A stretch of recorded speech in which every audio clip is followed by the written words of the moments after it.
Bonjour tout le monde, de nouveau un épisode de ce programme que j'ai mis en place en 2018, qui est en fait un programme où j'interviewe des femmes. L'idée étant qu'un parcours, peut-être que vous avez commencé à sentir avec les autres interviews, donc un parcours individuel d'une femme peut inspirer, aider, stimuler d'autres femmes dans leur parcours individuel également. C'est vraiment un projet qui est basé sur le partage et la solidarité. Voilà. Et donc aujourd'hui, nous accueillons Chana Alouchnadir. Merci Chana Bonjour. d'avoir accepté de participer à cette série d'interviews aujourd'hui. Et donc Chana, on va parler aujourd'hui de ton cheminement professionnel et ce qui a pu t'enrichir toi au cours de tes différentes professions pour arriver à ce que tu fais aujourd'hui, qui sont, si je me trompe, des bougies sculptées. Exactement. Voilà. Donc, est-ce que tu peux peut-être nous parler un petit peu du déroulement de tes professions, puisque tu as commencé avec d'autres professions?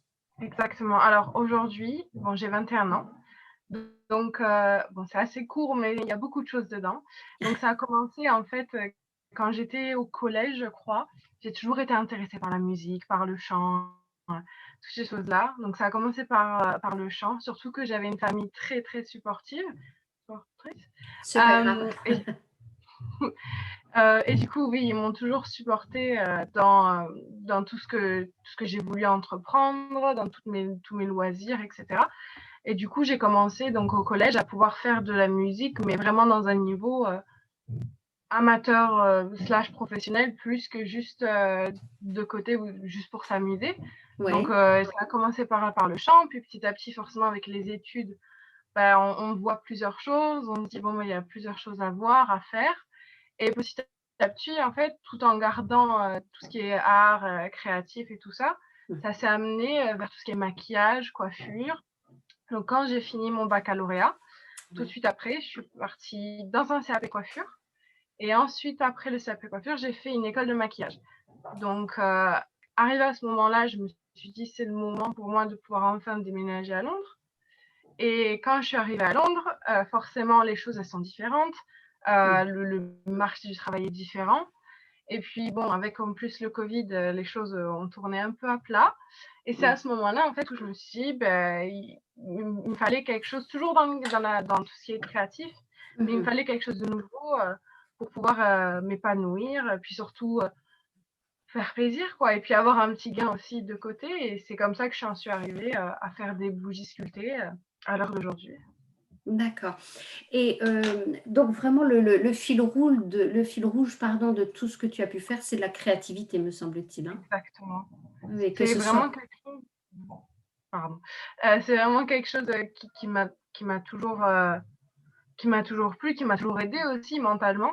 Le fait mmh, de pouvoir, à travers les arts, que ce soit la peinture, la musique, quoi que ce soit, de pouvoir, s'exprimer et du coup, bah, de pouvoir relaxer de temps en temps, ça fait du bien. Et du coup, voilà, ça a toujours été quelque chose qui m'a suivie.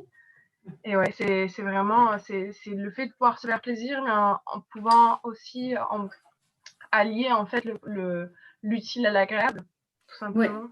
ouais, ouais. Et c'est intéressant quand tu nous dis que, tu as déménagé à Londres il y a combien de temps à peu près? Il y a en septembre de l'année dernière, du coup, ça fait 1 an, Oui, à presque et peu près, demi, 1 an et demi, ouais. quoi. Ouais, ouais, ouais. Et est-ce qu'il y avait ça faisait longtemps que tu visais l'Angleterre? Est-ce que c'était quoi ce non? Un coup de tête? Pour Non, depuis toujours. En fait, Du tout. depuis justement le collège, ça a été, Mmh. au début, c'était: «Je veux faire mon lycée à Londres», puis après c'était, «Je veux faire mes études à Londres», puis j'ai réfléchi, je me suis dit: «Bon, vaut mieux attendre un peu», et dès que mes études étaient finies, c'était un: «Ça y est, je peux y aller, quoi. C'est possible». Du D'accord. coup, ça a toujours Ça a toujours été un rêve, une envie? Mmh. toujours. Et ça serait intéressant peut-être pour d'autres personnes, quel que soit leur âge, parce que moi je Oui. pense que quel que soit l'âge, on peut avoir des envies comme ça et on peut passer à l'acte et les mettre en application. Est-ce que tu peux nous dire un petit peu si c'était un projet, donc ce déménagement, hein, pour pouvoir Oui. travailler, et cetera, de la France à l'Angleterre, est-ce que c'était un projet, qui était mûrement réfléchi, bien préparé, tu savais où t'atterrissais, le logement, le travail, etc. Ou est-ce qu'il y avait une part d'inconnu, ou est-ce qu'il y avait que de l'inconnu? Comment ça s'est préparé pour toi?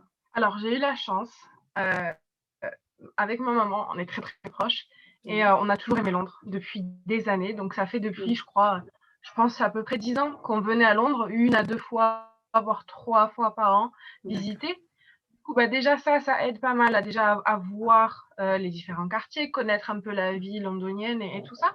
Donc déjà ça c'était bon, bah, on connaissait, c'était pas un territoire inconnu Oui, et puis après ça a été un moment de recherche parce que bon, sachant qu'en plus, déménager à 19 ans, en étant seule, c'est quand même quelque chose. Donc, pour pas me mettre une balle dans le pied, je voulais au moins être sûre que tout était prêt, savoir ce que je faisais. Bon, je suis pas arrivée avec un job, mais au moins je savais comment me diriger vers trouver un emploi, trouver un logement. Donc, non, c'était très, très, très, très réfléchi. c'était très réfléchi. Et est-ce que le fait d'avoir très réfléchi ça en amont, avant de partir, est-ce qu'une fois que tu es arrivé, ça correspondait à ce que tu attendais vivre, ou bien pas complètement, ou bien pas du tout? Alors, c'était c'était comme je l'imaginais. Bon, Mhm. il y a eu pas mal de galères, on va pas se mentir. Oui. Oui, de se retrouver dans des logements pas très propres à Mhm. l'arrivée. Enfin, il y a eu pas mal de galères. J'ai dû vivre avec des rats. Enfin voilà, c'était pas le début le plus facile, mais Mhm. justement le fait de m'être préparée à l'avance, au moins, je savais comment rebondir.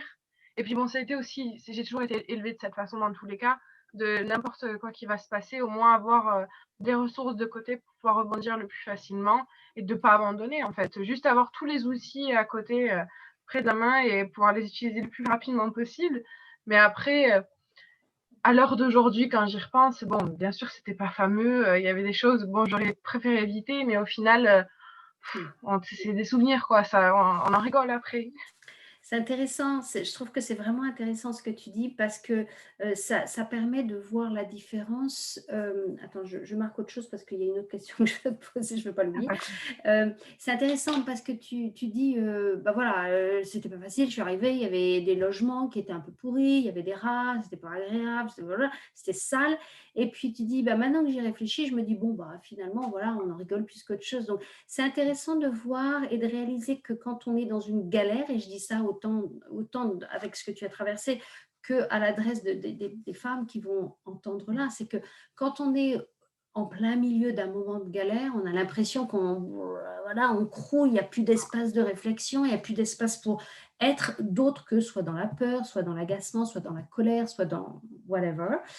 Et de se dire que, alors je ne sais pas si ça faisait partie de tes outils à ce moment-là ou pas, et c'était mon deuxième point, hein, quelles étaient tes ressources, mais le fait peut-être de se dire, bon ben voilà, c'est une galère maintenant, mais d'ici un mois, un an, après, j'aurais passé cette galère, j'aurais survécu cette galère, je continuerai à vivre, à respirer, à bouger, et ça sera OK, quoi.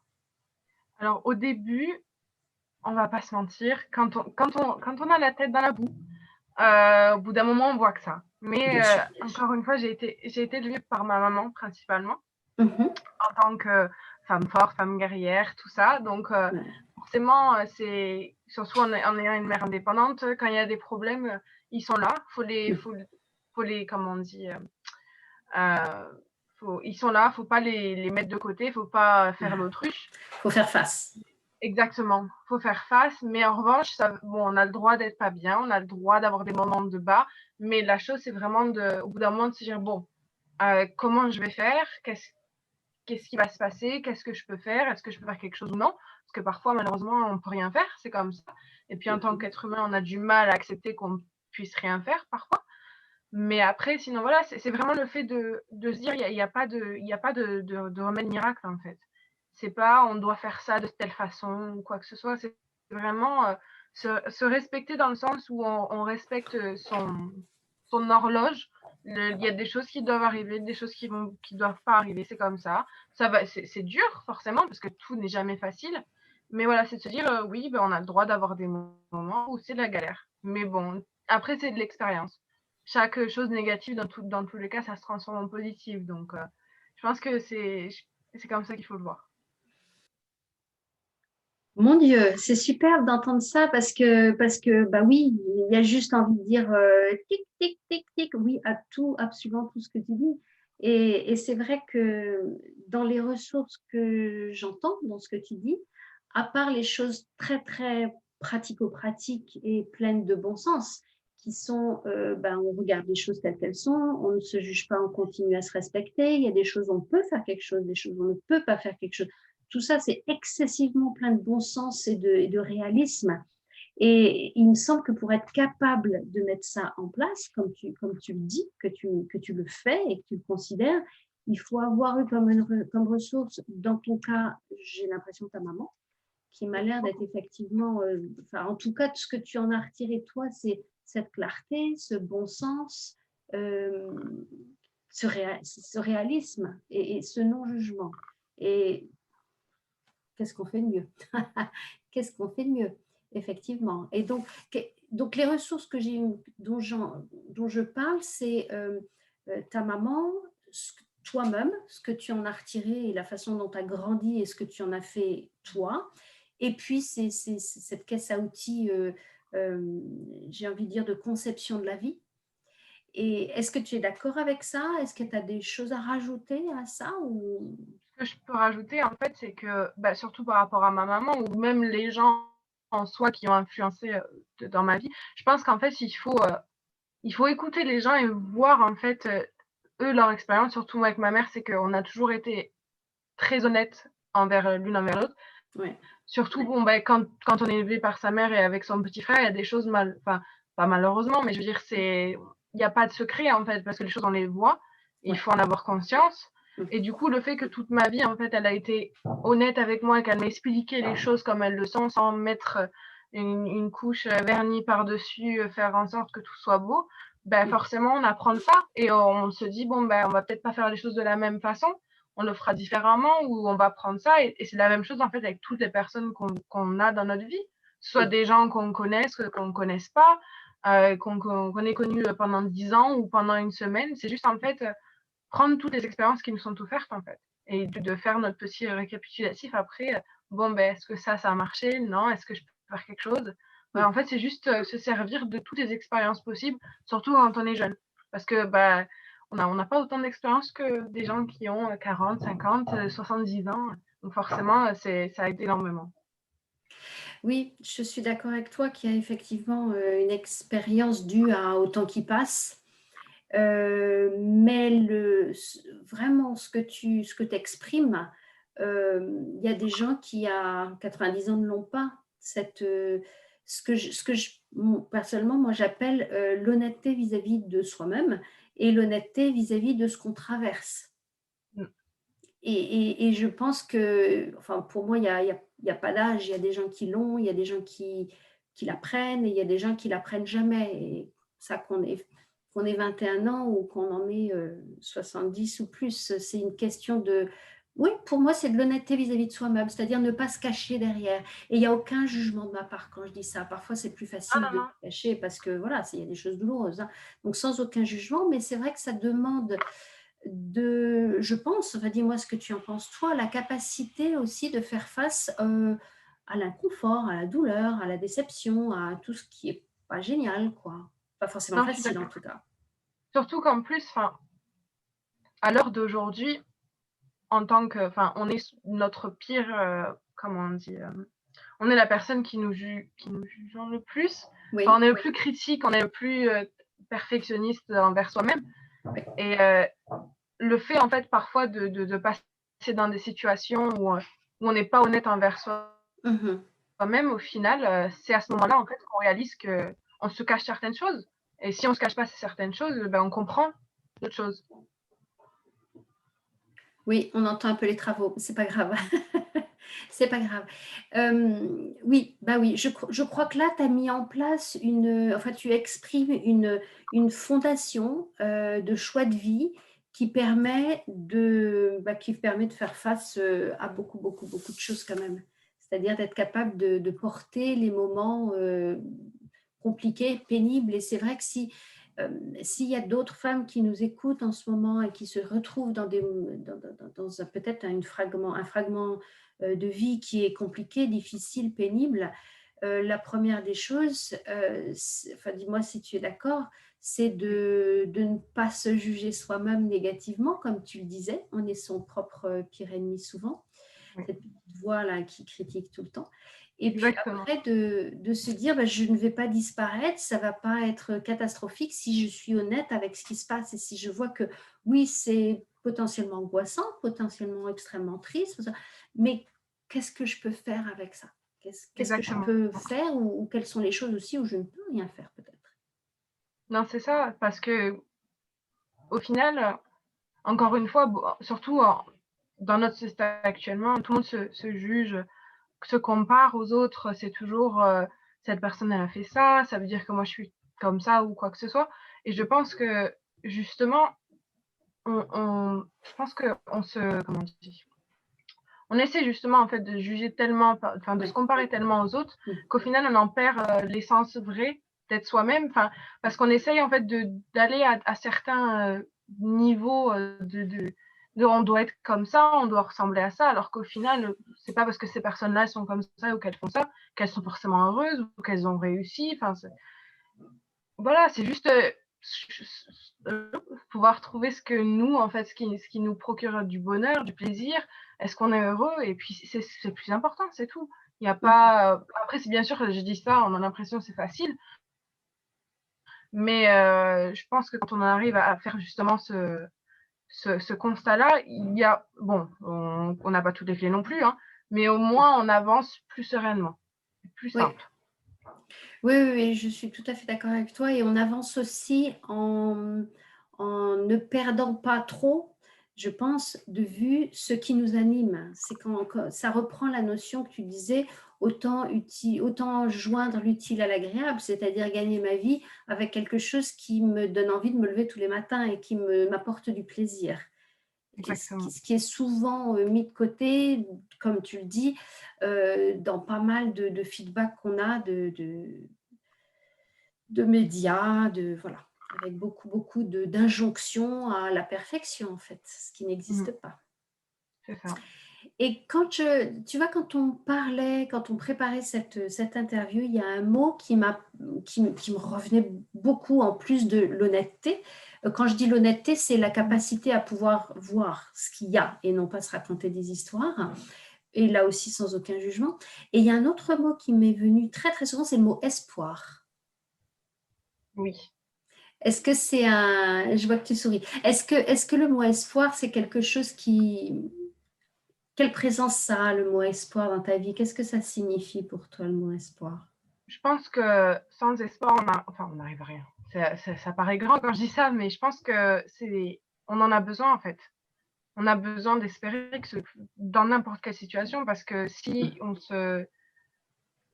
on arrête d'espérer, on arrête de vivre au final, parce qu'on n'a plus rien. Parce que espérer aussi, c'est avoir c'est se projeter, c'est plein de choses.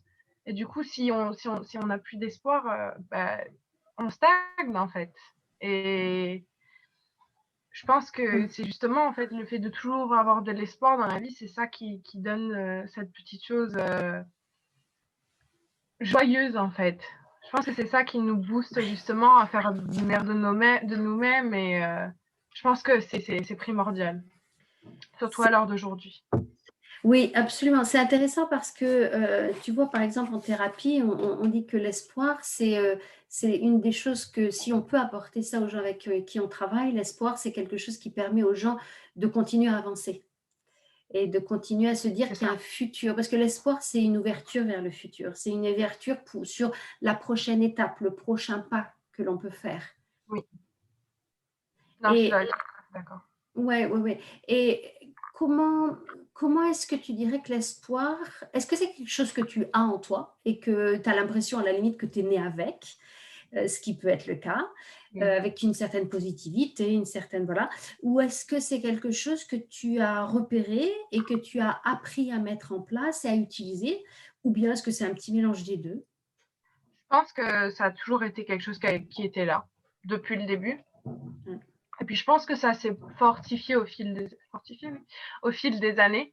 Parce que après, moi, je suis quelqu'un, dès que j'ai une idée dans ma tête, déjà de base, j'arrête pas. C'est tant que j'ai pas atteint le but, j'arrête pas. Et puis de toute façon, comme il y a toujours un nouveau but, de toute façon, j'ai toujours dans la tête.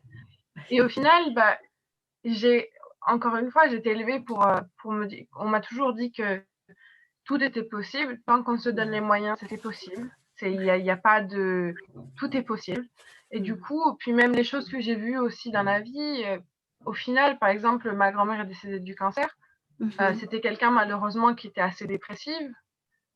Et le fait de voir une personne, justement, vivre comme ça, ça renforce encore plus le fait d'avoir de l'espoir, parce qu'on se dit, on aspire à plus, en fait.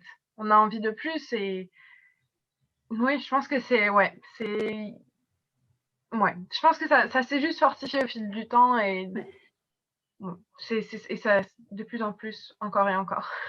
Ouais, de plus en plus, ça prend de plus en plus de place.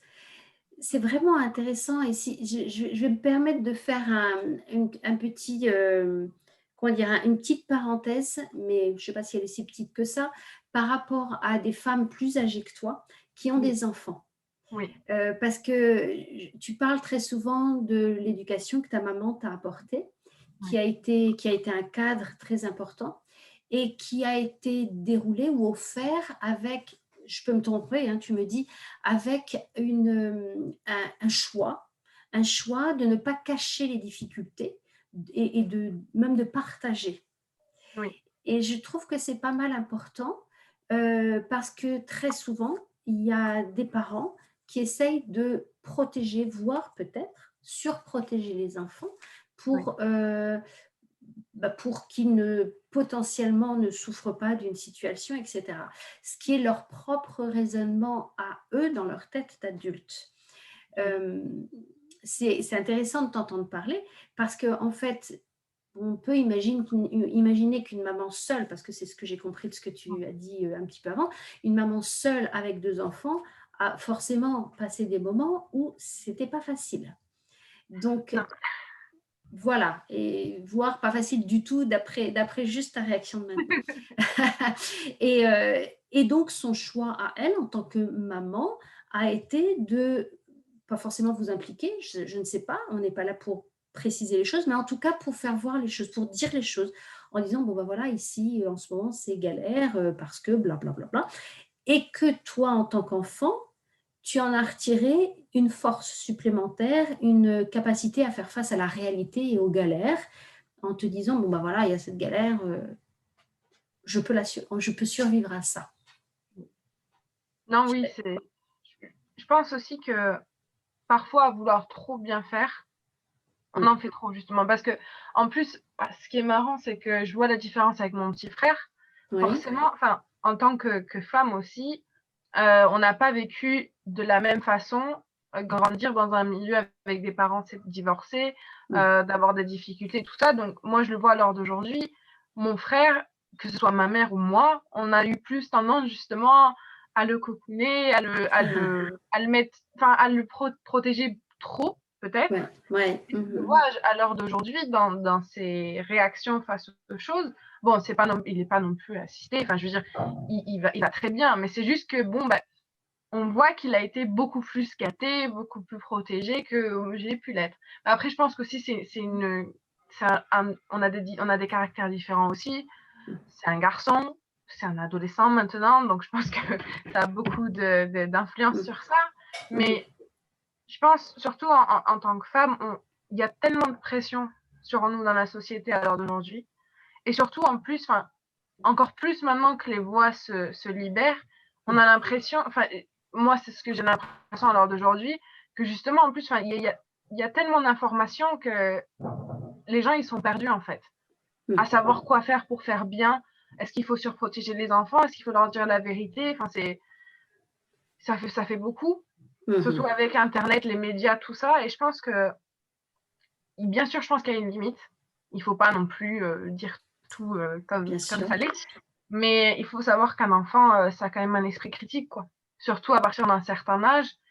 Et en protégeant trop, il y a trop d'illusions.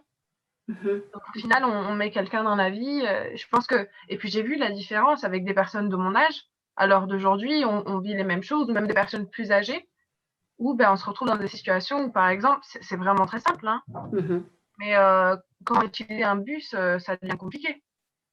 Pas à 25 ans. Donc, je pense qu'il y a un moment, il faut pas en faire trop. Faut laisser les gens faire des bêtises, apprendre de ses erreurs. Et puis de toute façon, c'est comme ça qu'on prend de l'expérience, en fait, dans la vie, tout simplement. Absolument. Absolument, absolument, je suis tout à fait d'accord. Alors, je voulais te parler de... non, on verra ça après. Si on pouvait, si on pouvait revenir sur ton parcours professionnel, c'est-à-dire que tu as été chanteuse, puis tu as travaillé dans le théâtre, le maquillage et le maquillage de théâtre, la coiffure aussi, il me semble, pour arriver au jour d'aujourd'hui dans des bougies que tu sculptes. Est-ce que tu pourrais, parce que c'est intéressant, bon, le point commun, j'ai envie de dire, le fil rouge, c'est la créativité, c'est le monde de l'art, avec voilà, des applications différentes. Est-ce que tu pourrais nous dire comment justement l'un a nourri les autres pour arriver aujourd'hui à ce projet qui sera peut-être pas forcément le dernier, peut-être, enfin j'en sais rien, voilà, tu en es là en tout cas aujourd'hui. Comment est-ce que chaque moment traversé, chaque application, soit d'études, soit de travail, a pu nourrir chaque autre section de professionnelle et d'activité? Alors, au début, je vais pas inclure forcément le chant, parce que le chant, je pense que c'était vraiment, ça a toujours été un rêve, en fait, un rêve d'enfant.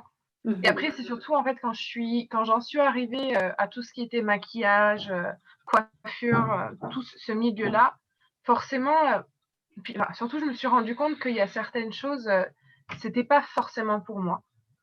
Il y a par exemple, le milieu de la beauté, c'est quelque chose d'énormément superficiel. Donc, c'est vraiment, moi, ce qui m'intéressait, c'était le côté créatif. Donc, je voulais vraiment rester sur cette ligne-là, parce que moi, le plus important, c'est de me faire plaisir. J'ai pas envie, bien sûr, enfin, on n'a pas le choix, mais j'ai pas envie de faire un boulot alimentaire ou quoi que ce soit. Et du coup, le fait de rester, c'est surtout grâce à Londres, où justement on découvre de nouvelles choses, où je me suis dit, grâce au maquillage, j'ai appris à faire du maquillage d'effets spéciaux. Donc, j'ai appris à sculpter. Et puis pendant le confinement, quand j'ai vu certains petits business se monter et tout ça, j'ai vu les bougies. J'avais déjà vu des bougies sculptées comme je fais, mais j'avais pas forcément vu quelque chose où c'était des bougies où le modèle était sculpté à la main, où c'était un design propre, d'art de base, pas juste un moule, par exemple, pris sur Internet et tout simplement. Et je voulais vraiment créer quelque chose où on mélange l'art pur et dur, et avec le côté business, ou le côté quand même, monter un business où je puisse un jour, si possible, pouvoir en faire ma première source de revenus. Et du coup, c'était vraiment le but de mélanger les deux, me faire plaisir autant que je peux, et à côté quand même pouvoir subvenir à mes besoins et quand même avoir de l'argent, que ça génère de l'argent. Ce qui est intéressant dans ce que tu dis, c'est que tu as gardé en tête, me semble-t-il, tu me dis si je me trompe, que tu as gardé en tête, ou que ça s'est développé et précisé petit à petit, hein, le fait que tu avais envie d'avoir un métier qui, à un moment donné, deviendrait ta source première de revenus, et que ça soit de l'ordre du plaisir, et que ça ne soit pas un boulot de 9 à 5, etc., qui paye les factures. Donc, il y avait cette notion d'envie, de passion, de création qui puisse te nourrir et te faire plaisir, et qui soit une source de revenus. Et que tu n'es pas arrivé là comme ça, mais que c'est des choses qui se construisent petit à petit, et que le maquillage, que tu as dit que c'était quelque chose de relativement artificiel, donc tu t'y retrouvais pas trop. Par contre, ça t'a permis, le maquillage de théâtre, ça t'a permis d'apprendre à sculpter, etc. Donc, j'ai l'impression qu'à chaque fois, tu en as retiré quelque chose qui t'a permis au jour d'aujourd'hui, moi, ces bougies, elles me plaisent bien, j'aime les faire, ce sont des pièces uniques, si j'ai bien compris. Ah, je t'entends plus. Ah oui, non, je disais oui, exactement. Oui, ce sont des pièces uniques. Est-ce que tu en as une à côté de toi qu'on puisse... ou pas? Oui, en fait, c'est la nouvelle collection que je viens de sortir, donc qui va sortir prochainement. Donc, par exemple, elle ressemble à ça. Ça, c'est le buste complet en grande taille, la plus grande Buste taille de qu'on a. femme, super. Exactement. Donc, en fait, tout à la base est sculpté sur un modèle en argile. Et ensuite, c'est moulé. Et dans ce moule-là, en fait, je moule toutes les Tu, bougies. tu fais, tu fais couler la bougie dedans, c'est ça ou... Exactement, C'est ça. c'est Mhm. ça. D'accord. Exactement. Donc, celle-là, c'est une nouvelle, mais voilà. Moi, je suis très fière. Oui, bah, tu peux, c'est absolument super, mais c'est vrai que ça fait penser aux sculptures que l'on peut voir dans les musées. Bah, moi, ce que je voulais, c'était vraiment, parce que, bah, encore une fois, j'ai toujours été dans ce côté artistique, c'était Mhm. vraiment de rester sur quelque chose qui soit unique, en fait. Parce que je sais que c'est un produit qui existe déjà. J'ai Oui. pas non plus révolutionné l'art de la bougie, Mhm. mais quand même de pouvoir dire, voilà, la personne qui va l'acheter à la fin, même si par exemple elle la brûle pas, c'est quelque chose que, par exemple, je pourrais vendre en tant que sculpture de base, mais lui Mhm. ajouter en fait un petit côté pratique. Mhm. Moi, ça justifie, mais je sais que par exemple, l'art à l'heure d'aujourd'hui, surtout pour les jeunes, c'est pas quelque chose qui se vend, enfin, c'est pas énormément de gens achètent de l'art. Mhm. Donc, au moins, ça permet d'introduire l'art à plus grande échelle. C'est une jolie idée, ça. J'avais pas pensé à ça. C'est une superbe idée. Donc, c'est effectivement.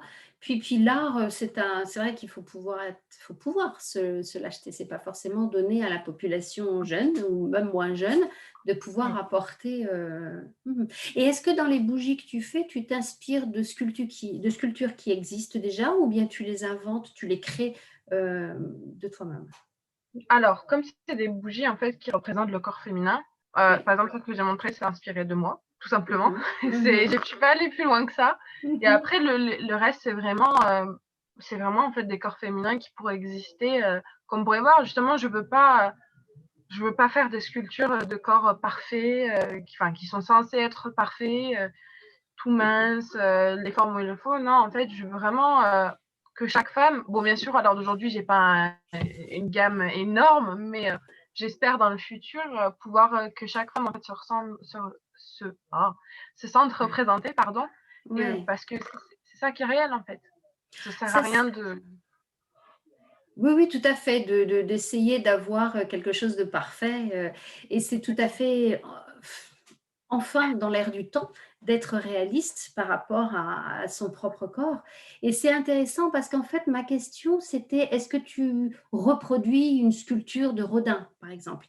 Mais en fait, non seulement tu les fais toi-même, mais en plus, tu fais à l'effigie d'une femme réelle.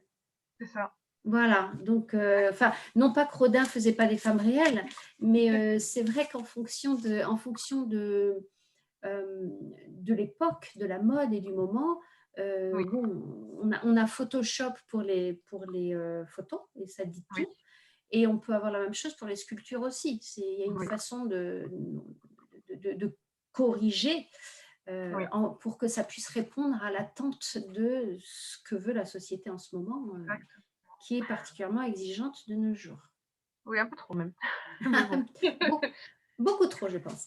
Et, et sinon, je voulais te demander aussi, quel est dans le parcours que tu as eu, est-ce que tu as eu l'impression que le fait d'être une femme a été quelque chose qui t'a aidé, ou bien qui t'a desservi, ou bien qui a été complètement neutre, ou bien un petit peu de tout ça d'ailleurs.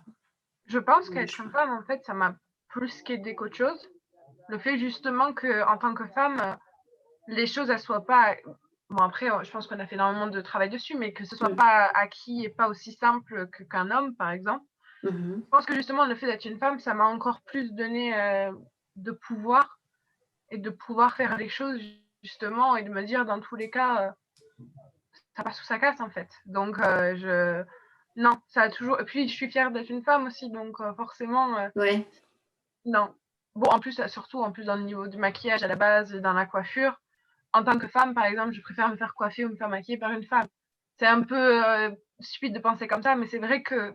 Et puis le fait aussi d'être entre femmes, parfois ça fait du bien, parfois non. Parfois je préfère avec des garçons, mais ça m'a plus qu'aidé qu'autre chose. Le fait. D'accord. D'accord, ça c'est bien, c'est chouette, c'est plein d'espoir ça aussi. Et comment, je voulais te demander également, qu'est-ce que signifie la sororité? Tu sais, c'est ce fait d'être entre femmes. La Oui. sororité, qu'est-ce que ça signifie pour toi? Et est-ce que ça a eu un poids, justement dans ta vie, dans ton parcours? Qu'est-ce que ça signifie aujourd'hui pour toi? À l'heure d'aujourd'hui, la chose étant que, par exemple, mon cercle proche, Oui. il est pas très grand parce que c'est pas que je fais pas confiance aux gens, mais c'est surtout que je pense que le moins on a, le plus on est heureux. Mmh. Et malheureusement, parfois, avec certaines femmes, il y a tellement de jalousie qu'elle n'existe pas, en fait, cette sororité dans le monde en, en grande, je dirais à grande échelle. Oui. Parce que dans mon côté, par exemple, dans mon cercle familial, ma maman et ses amis, par exemple, comme c'est des personnes qui sont un peu plus élevées spirituellement, disons qu'elles sont un peu plus ouvertes d'esprit. Et ben, par exemple, je serais plus proche des amis de ma mère Mmh. que des femmes que j'ai rencontrées, par exemple, à l'heure d'aujourd'hui, dans ma vie à moi. D'accord. Donc, c'est vrai que pour moi, disons que je voudrais que les gens soient plus ouverts d'esprit, qu'il y ait moins de jalousie. Et je pense Mmh. que justement, à ce moment-là, je pense que la sororité, ça pourrait être quelque chose d'encore meilleur, en fait, si c'était partagé avec plus de gens. Et qu'ils se rendent compte qu'on n'a pas besoin d'être jaloux d'une autre femme parce que cette femme, elle est indépendante ou quoi que ce soit et on a peur ou quoi que ce soit. Donc, voilà. Après, je pense que chaque personne est comme elle est, donc voilà. Mais je Mmh. pense qu'un jour, on arrivera à ce que qu'il n'y ait plus de jalousie, en fait. Parce que je me rends compte qu'au final, bah, parfois, bah, les personnes les plus haineuses, ce sont des femmes, en fait.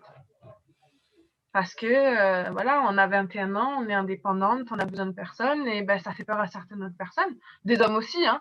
Mais du coup, en tant que femme, on est quand même plus facilement apte à comment on dit, pas à se comparer, mais je veux dire à trouver des mentors femmes aussi, Oui. parce que ben, voilà, entre femmes, il faut s'aider.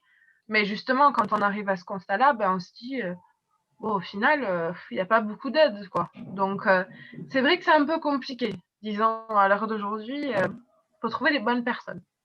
Faut trouver les bonnes personnes, oui. Ce que j'entends dans ce que tu dis, tu me dis si je me trompe, c'est que en fait, il y a cette notion de reconnaissance parce que voilà, on est du même genre, on est femmes et peut-être que pour des raisons sociales et historiques, on n'avait pas la même place. Donc, il y a quelque chose qui émerge dans ce 21e siècle ou qui réémerge d'ailleurs dans ce 21e siècle. Donc, la sororité, c'est peut-être ça. Et j'entends aussi que c'est pas parce que qu'en fait, la sororité, ça serait peut-être un état d'esprit, une envie d'être, une façon de vivre, et non pas forcément définie par le genre femme. Non, c'est comme, par exemple, c'est futile, mais c'est comme, par exemple, le féminisme, le Oui, mouvement féminisme, en fait. Par exemple, moi, à l'heure d'aujourd'hui, je me sens pas forcément, comment on dit? Je vais pas me retrouver, par exemple, dans le mouvement féminisme, parce que parfois, je trouve que les gens, en fait, ont besoin d'être instruits. En fait, moi, je pars du principe où il faut respecter tout le monde, n'importe quelle personne, même si c'est une personne qui est horrible, on doit respecter tout le monde, c'est comme ça. Et voilà. Et je pense que parfois, on va trop loin dans certaines choses et on en perd en fait l'essentiel, tout simplement, d'être. Après, moi, j'aime pas forcément mettre les choses dans des cases ou quoi que ce soit. mm, Donc, c'est pour ça que moi, à la base, c'est vraiment être la meilleure personne que je puisse être, aider les autres à être la meilleure personne qu'ils puissent être et juste s'entraider parce qu'à l'heure d'aujourd'hui, de toute façon, on a besoin de ça. Il faut. Donc, ouais, c'est vrai que tous ces termes, malheureusement, avec la société qu'on a, parfois, c'est un peu compliqué. mm, mm. Oui, je suis d'accord avec toi et enfin dis-moi là aussi si tu es d'accord ou pas, il y a souvent une espèce de manichéisme, c'est-à-dire on est pour, on est contre, tout le monde a une opinion un petit peu sur tout. Et que la réalité fait que c'est jamais tout blanc ou tout noir, si je puis prendre ces deux couleurs-là, et que Oui, il y a toujours plein de shades, voilà, de couleurs ou d'ombres, voilà, oui, entre. Et c'en est presque à se demander si cette sororité, in fine, qui est de l'ordre de la solidarité et de l'entraide plutôt que de la compétition, si ça peut, au bout d'un moment, s'ouvrir sans prendre en compte des histoires de genre, mais Oui. simplement de construire ça autour de un choix de vie. Non, je suis complètement d'accord parce que, par exemple, à l'heure d'aujourd'hui, justement, dans le lancement de ma boutique et enfin de mon entreprise, j'ai eu plus, par exemple, comment on dit, de soutien, par exemple, grâce à des hommes, qu'entre femmes, justement. Donc, je pense que, ouais, ça définit pas parce que tu vas avoir des personnes dans tous les cas parce qu'ils sont pas instruits, connaîtront pas certaines choses. Ouais. Et ils comprendront pas pourquoi tu fais certaines choses en étant des femmes ou pas. Puis tu as des femmes aussi qui ont pas encore réalisé qu'elles n'avaient pas besoin d'un homme pour vivre ou quoi que ce soit. Donc, comme tout le monde est à des échelles différentes, c'est vrai que c'est compliqué au final d'avoir son groupe, enfin de s'aider entre soi. Donc c'est vrai qu'à l'heure d'aujourd'hui, tant qu'on s'aide, que ce soit un homme, une femme Ouais, ou quelqu'un de non-binaire ou quoi que ce soit, enfin, ça change absolument. rien au final. C'est deux êtres humains qui s'entraident et c'est juste ce qu'il nous faut en fait. Voilà, on arrive plutôt à la notion de humanisme plutôt que de féminisme ou autre chose, c'est-à-dire de prendre la personne telle qu'elle est, quelle qu'elle soit, de la Ouais. prendre là où elle est au moment où on la rencontre dans sa vie et puis de voir quel bout de chemin on peut potentiellement faire ensemble ou pas, mais en tout cas, euh, voilà, avoir cette ouverture d'esprit et d'être pour pouvoir au moins se rencontrer et se reconnaître. Bah, de toute façon, c'est toujours ce que j'ai dit. C'est marrant que tu dis ça parce que j'ai toujours dit, moi, je préfère me dire humaniste qu'être féministe en fait, parce que pour moi, ça fait plus sens à l'heure d'aujourd'hui. C'est pour ça que j'ai employé ce mot-là, parce que c'est c'est ce que j'entends de ce que tu dis. C'est ce que j'entends de ce que tu dis et je trouve ça très intéressant. Je crois que tu es la première personne à laquelle je m'ouvre à ça dans ces interviews et je trouve ça particulièrement intéressant vu qu'on est vraiment dans ce siècle où les choses bougent beaucoup, bougent parfois de façon assez tendue, parfois de façon assez extrême. Et je pense que d'avoir une réflexion autour de comment on définit ses choix de vie et qu'est-ce que c'est que la sororité, qu'est-ce que c'est que le féminisme, qu'est-ce que c'est que l'humanisme et où est-ce qu'on a envie de se mettre comment on a envie de décliner sa vie en fonction de ça par rapport à soi-même et par rapport aux autres, ça me paraît, en tout cas à moi, un sujet essentiel.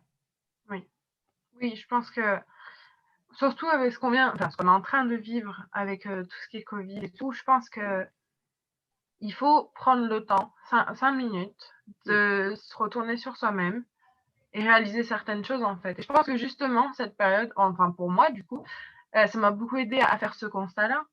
C'est que de toute façon, il n'y a rien qui est écrit, on l'a bien vu, il n'y a rien qui est acquis. Absolument. Donc la seule chose qui reste encore là, c'est les liens, c'est l'humain et c'est tout ce qui est immatériel en fait. Tout ce qu'on nous a poussé à être pendant des années, il faut avoir ça, il faut acheter ça, il faut ressembler à ça. Ouais. Bah là, à l'heure d'aujourd'hui, bah ça change beaucoup, quoi. On n'a pas besoin de tout ça, on n'a pas besoin de voiture, on n'a pas besoin de telle chose. Mhm. C'est ouais. Absolument.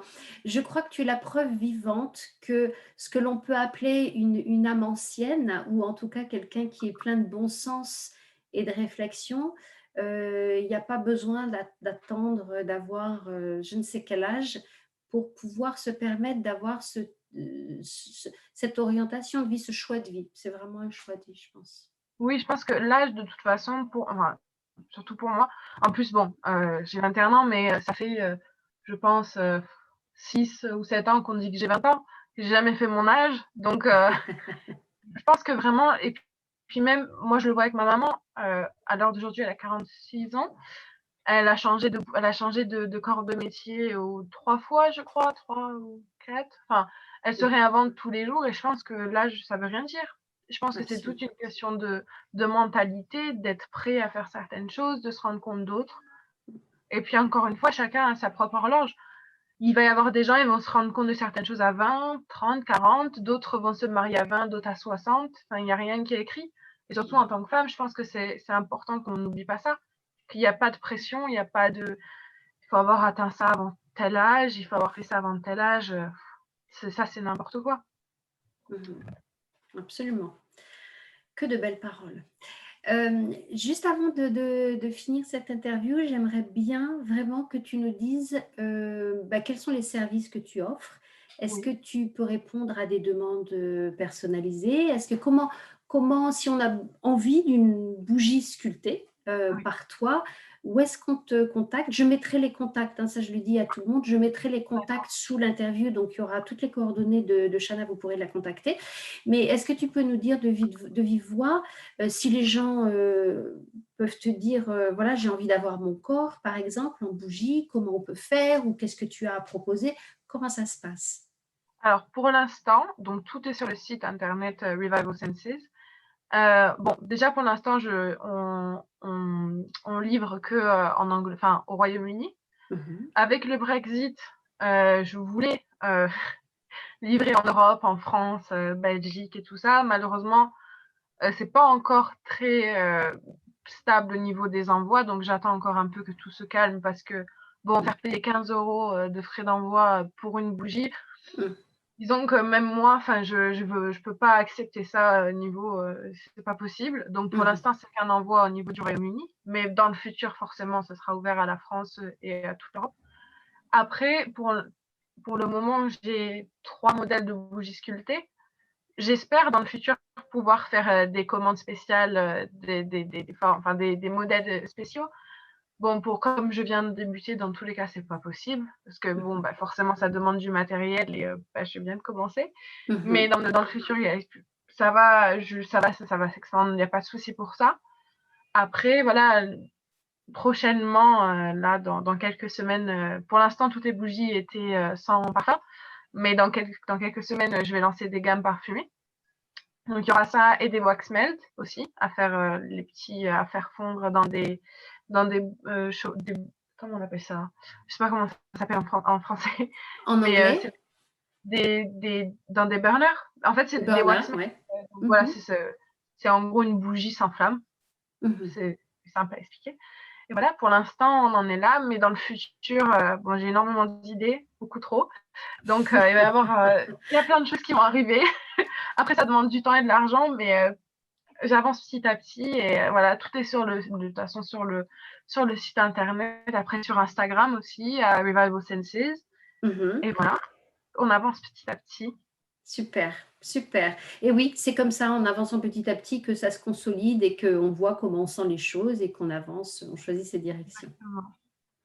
Un grand, grand, grand merci à toi, Shana. C'était vraiment un grand plaisir. Merci à toi. Et je vais partager cette vidéo parce que je pense vraiment que tout ce que tu nous as partagé peut vraiment inspirer et donner matière à réflexion à plein, plein, plein d'autres femmes. Bon, bah, c'est tout ce que je veux, moi. Aider les gens, c'est très important. Super. Un grand merci à toi et passe une très jolie fin de journée. Merci beaucoup à toi aussi. Merci. Au revoir. Ciao.